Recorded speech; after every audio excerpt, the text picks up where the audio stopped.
Good evening, world. I'm going to be taking in tonight. I'm just going to grab a couple of things.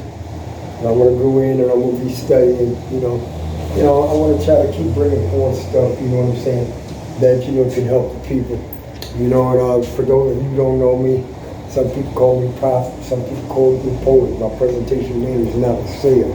It's a gift God gave this man. You can't put a price on it.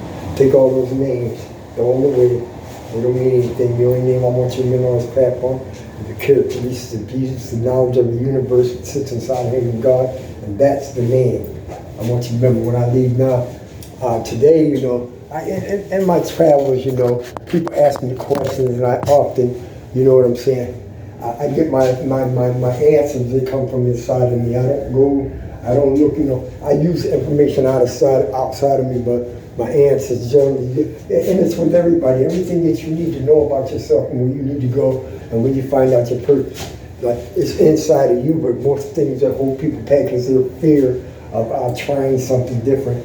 And the man asked me, he says, well, then he says,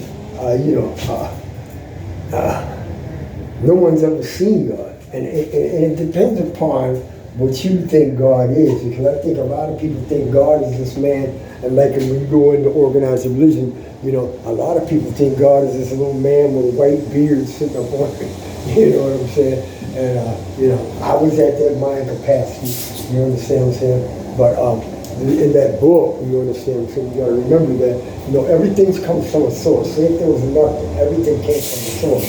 So through the elements, and the universe and the different, that's why I say we're all of the same, but we're of mixtures of different elements. You understand what I'm saying? That's why you can't separate science from God.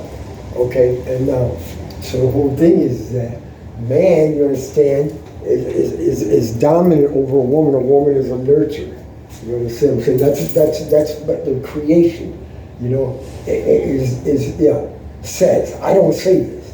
It's a manifestation of truth that is in front of people that they don't want to believe. If you don't want to believe it, fine.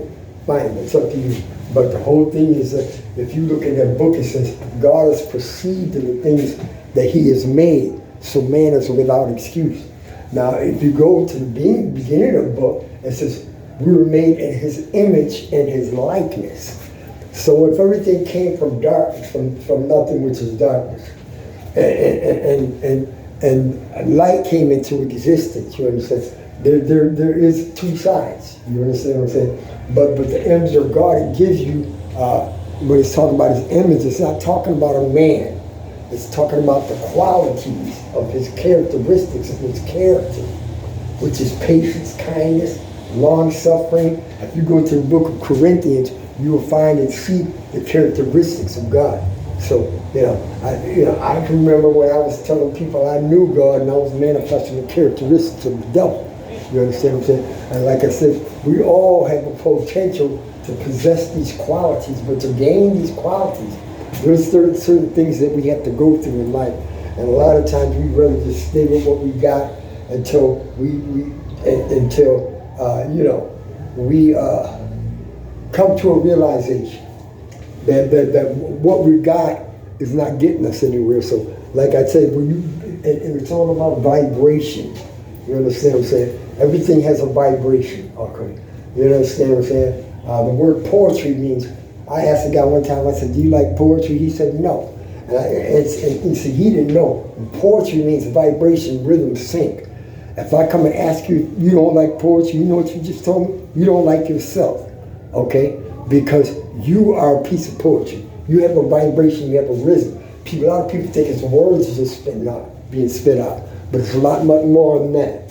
So the whole thing is that God is perceiving things that he has made. Now, if you ever find God, to find God, you understand what I'm saying? Sometimes you don't have it. The manifestation is right around you. The qualities are right around you.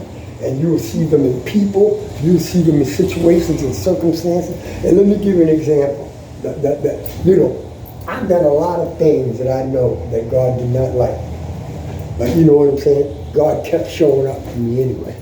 You understand what I'm saying? And then when I got too hard-headed, you understand what I'm saying?